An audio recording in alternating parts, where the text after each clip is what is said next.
The Crying Camel. It was a very hot day in the city of Medina.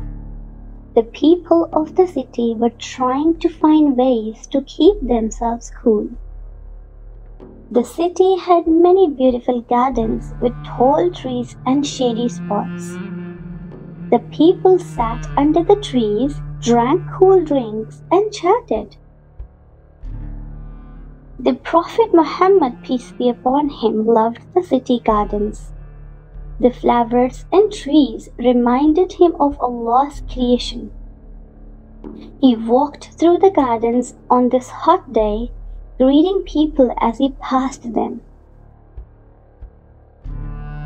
As he walked, the Prophet Muhammad, peace be upon him, heard a noise that stopped him in his tracks. It sounded like a cry. It sounded like somebody was in distress. As he got closer to the noise, the Prophet Muhammad, peace be upon him, realized that the cry was not coming from a person. It was coming from a camel, a very sad camel. The camel was tied to a post and was standing in the town square. The sun was beating down on him and he was very uncomfortable.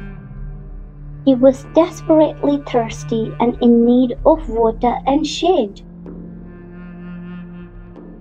Prophet Muhammad, peace be upon him, was sad to see the camel in this state. He stroked the camel's fur and spoke softly to him. After a while, the camel stopped crying.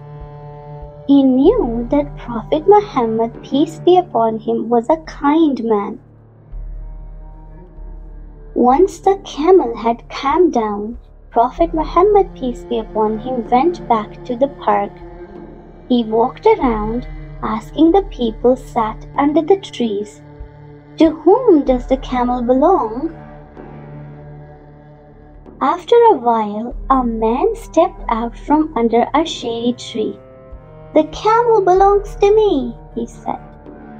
Prophet Muhammad, peace be upon him, spoke gently and reminded the owner that the camel was one of Allah's creatures and that it was hot and in need of water and shade.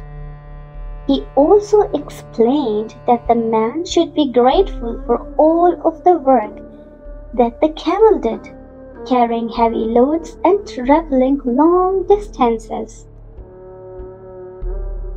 The owner of the camel was very sad that he had neglected his animal in this way. He was very sorry that he had offended Prophet Muhammad, peace be upon him. He went to his camel and gave him some water and took him to the shade. From then on, he always looked after his animals, and the camel never cried again. Thanks for listening. Please be sure to like and subscribe below.